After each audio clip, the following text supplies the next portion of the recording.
Hello and welcome to this week's episode of Days of Yore. This week we'll be looking at Derbyshire, which was the heart of the British Industrial Revolution and has many sights to see, such as those we are visiting in this episode.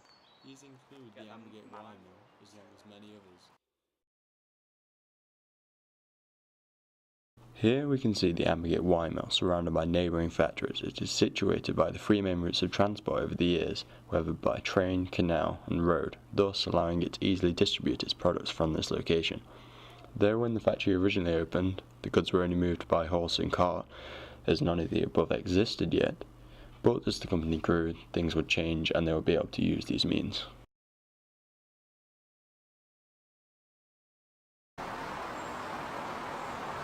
In 1870, the iron forge at Ambergate lay derelict for many years. It was then acquired by the Johnson family. By 1876, the Ambergate Mill had been opened.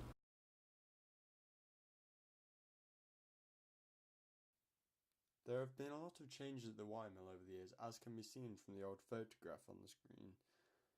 As you can see, some of the buildings have been upgraded or modernised over the years, as well as some of them left to be abandoned, like some parts of the wire mill, as we are looking at today.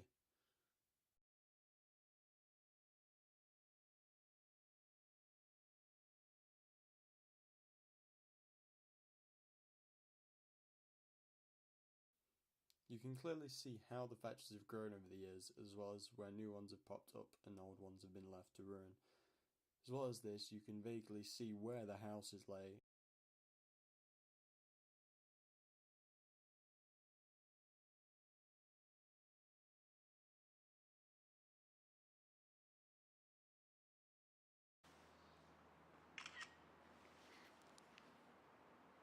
Then, by the 1880s, the firm had already started to gain a positive international reputation, though the company would soon come under hardships. Hello, so I'm Oliver, and I'm Dylan, and we are here at the Ambergate Wire Mill to look around some of its history and investigate what is left of it.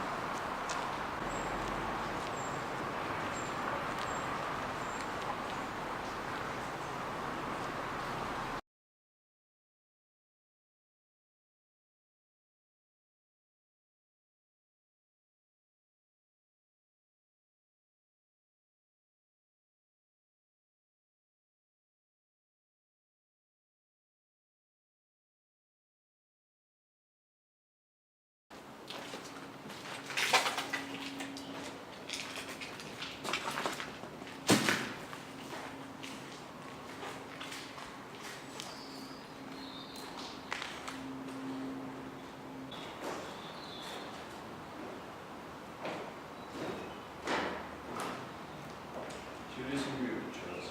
Yeah, so it's not static.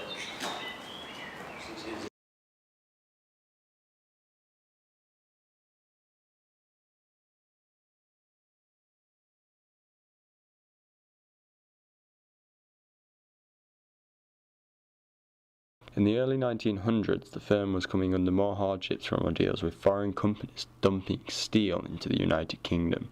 This would make the steel prices very low and result in shares and profits falling.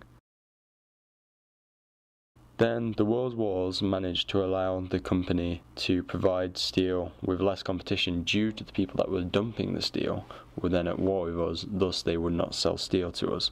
But after the war, the conditions changed and the steel dumping resumed.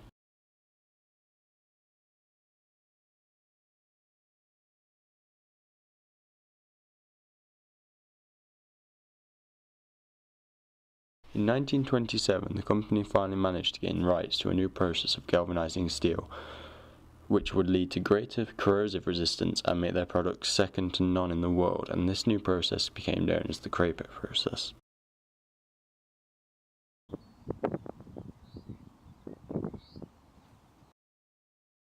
In 1936, they upgraded the Ambergate mill from an old relic to a modern works, allowing the company to achieve a record output for that year.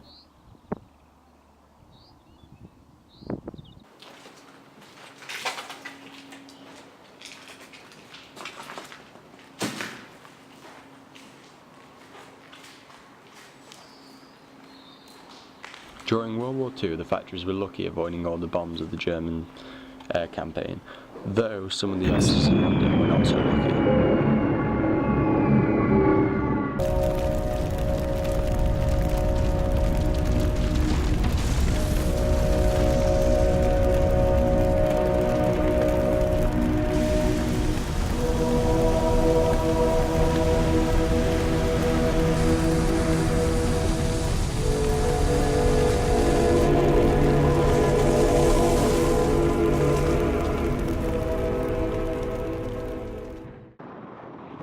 They had many contracts during the war, one of which stands out above the rest was when they was asked to create a steel rod to reinforce a pipeline that was going under the ocean after D-Day to supply fuel lines to the front. One of the miracles of Allied supply, the English Channel pipeline, can now be revealed. Long lengths of flexible steel pipe carried part of the 1 million gallons of gas delivered daily from the Isle of Wight to the French coast. The original idea was conceived by British engineers, who also utilized lead piping somewhat similar to a submarine telegraph cable. 3 inches in diameter, the pipe was thoroughly insulated from sea action. Captured Nazi officers credited the undersea pipeline with being one of the main factors contributing to the downfall of the Wehrmacht.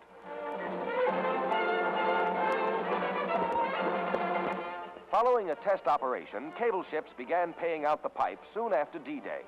Both lead and steel tubing, much of it made in America, were used to carry the vital fuel to our fighting fronts.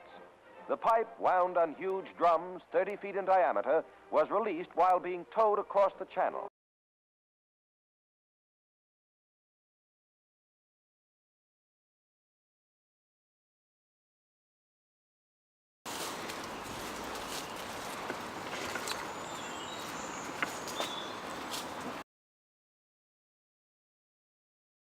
The house was built in 1848 by Francis Hurt for his 4 daughters, though they refused to live there. In 1894 the property was acquired by the Johnson family, as it was near the Amblegate wire mill.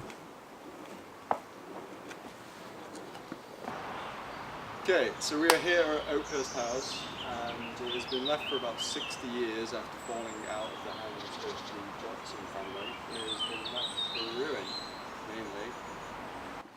Ready? 3, 2, 1, action. What am I saying?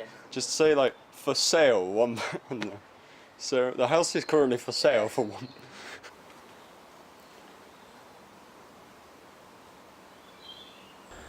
They made some alterations to the home, and then Phyllis Johnson, who was the nephew of Johnson and nephew at the time, decided to live there for many years, but later on it was divided into apartments from the managerial staff to live in.